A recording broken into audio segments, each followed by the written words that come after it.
Você já sentiu que, não importa o quanto estude, nada parece entrar na sua cabeça? Você senta para ler, mas sua mente voa para longe. E quando percebe, já se passaram horas e você não aprendeu absolutamente nada. Se isso soa familiar, você não está sozinho. Eu sei exatamente como é essa frustração, essa sensação de estar perdendo tempo e de que talvez você não seja inteligente o suficiente.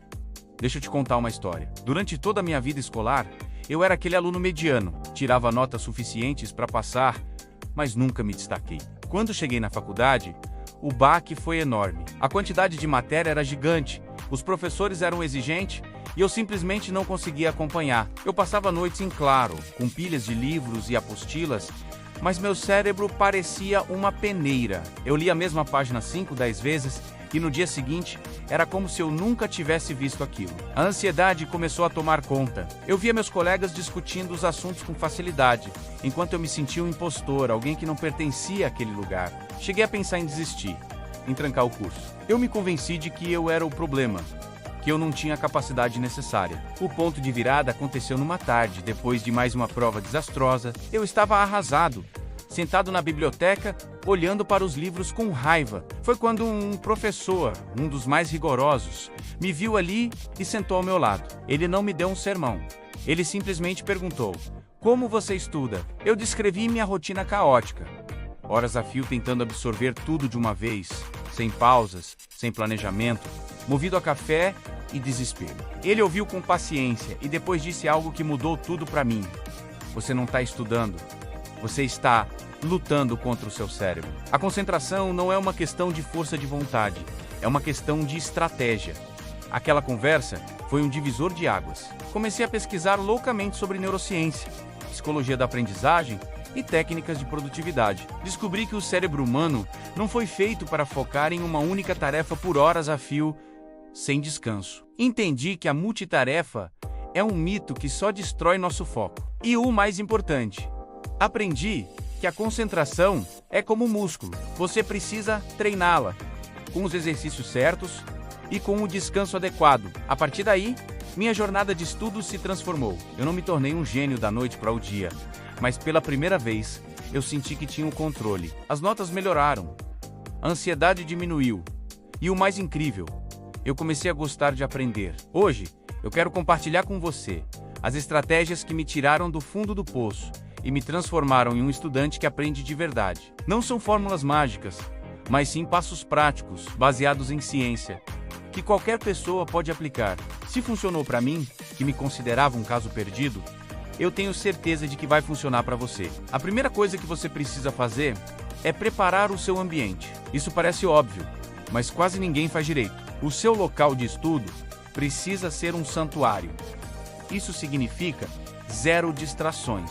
O seu celular é o seu maior inimigo. Não adianta colocar no silencioso ou virado para baixo. A simples presença dele no seu campo de visão já consome uma parte da sua energia mental, porque seu cérebro fica esperando uma notificação. O ideal é deixá-lo em outro cômodo. Se precisar dele para pesquisar, use aplicativos que bloqueiam redes sociais e outras notificações durante o tempo de estudo. Além do celular, organize sua mesa. Uma mesa bagunçada cria uma poluição visual que distrai sua mente. Deixe apenas o essencial: o livro ou caderno, canetas e talvez um copo de água. Avise as pessoas que moram com você que aquele é o seu momento de foco e peça para não ser interrompido, a não ser que seja uma emergência. Criar esse ritual de preparar o ambiente sinaliza para o seu cérebro: ok, agora é hora de focar. O segundo passo é usar a técnica certa. E a mais poderosa que eu encontrei é, sem dúvida,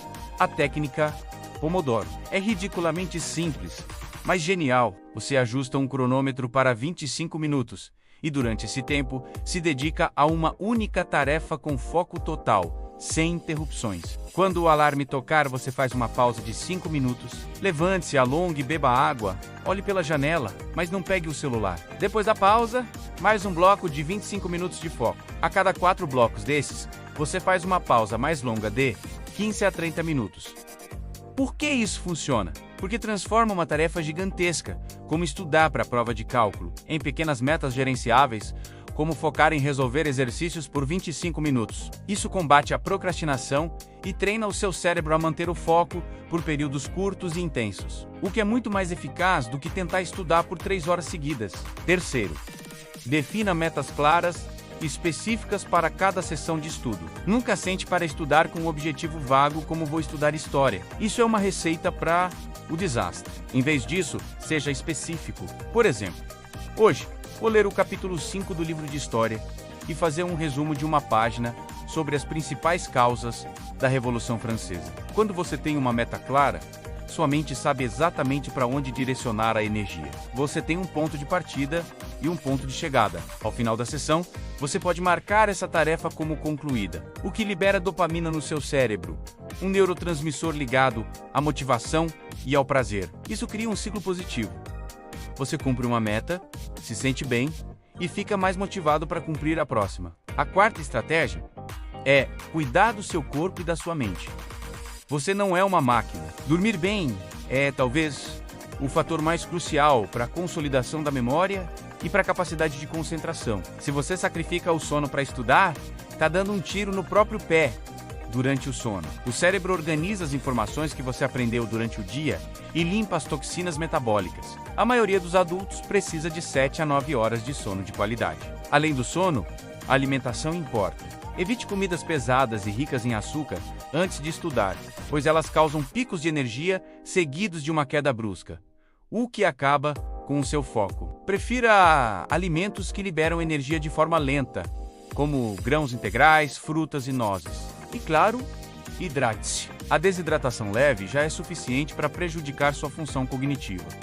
E não se esqueça da atividade física. Mesmo uma caminhada de 20 minutos por dia pode aumentar o fluxo sanguíneo para o cérebro, melhorando o humor, a memória e a concentração. O quinto pilar é o estudo ativo. Em vez do passivo, apenas ler ou assistir a uma videoaula é passivo. Você está recebendo informação, mas não está necessariamente processando ou retendo. Para realmente aprender e manter o foco, você precisa ser ativo. O que isso significa? Faça perguntas enquanto estuda. Tente explicar o conceito em voz alta para si mesmo, como se estivesse ensinando para outra pessoa. Crée flashcards. Faça resumos com as suas próprias palavras, sem copiar do livro. Tente resolver problemas antes de olhar a solução. Essas técnicas forçam seu cérebro a se engajar com o material, a criar conexões e a recuperar informações, o que é muito mais poderoso do que a simples releitura. Quando você está ativamente envolvido, é muito mais difícil se distrair. E por último, mas não menos importante, pratique atenção plena, ou mindfulness. A nossa mente está constantemente pulando de um pensamento para outro. Mindfulness é o treino para trazer sua atenção de volta ao presente, sem julgamento. Você não precisa se tornar um monge. Comece com apenas 3 a 5 minutos por dia. Sente-se em uma posição confortável. Feche os olhos e preste atenção na sua respiração. Sinta o ar entrando e saindo. Sua mente vai devagar. E isso é normal. O exercício não é não pensar em nada, mas sim perceber quando sua mente se distraiu e, gentilmente, trazer o foco de volta para a respiração. Essa prática fortalece o músculo da atenção. Com o tempo, você vai perceber que consegue notar mais rapidamente quando sua mente se desvia durante os estudos e terá mais facilidade para trazê-la de volta à tarefa. Então, para resumir, prepare seu ambiente como um santuário de foco. Use a técnica Pomodoro para quebrar grandes tarefas. Defina metas claras e específicas para cada sessão. Cuide do seu sono, alimentação e corpo. Pratique o estudo ativo para se engajar com o conteúdo.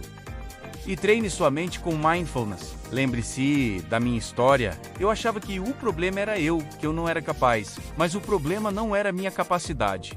Era minha estratégia. A concentração não é um dom que algumas pessoas têm e outras não. É uma habilidade que pode e deve ser desenvolvida. Comece pequeno. Escolha uma dessas dicas para aplicar hoje. Não tente mudar tudo de uma vez.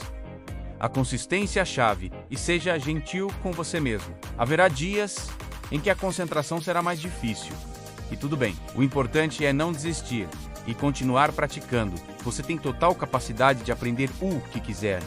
Basta dar ao seu cérebro as ferramentas e as condições certas para ele trabalhar a seu favor. Espero que essas dicas te ajudem tanto quanto me ajudaram. Se você gostou deste vídeo e quer mais conteúdo sobre aprendizado e produtividade, não se esqueça de se inscrever no canal e ativar as notificações. Deixe um comentário aqui embaixo me contando qual dessas estratégias você vai tentar primeiro. Obrigado por assistir e até a próxima.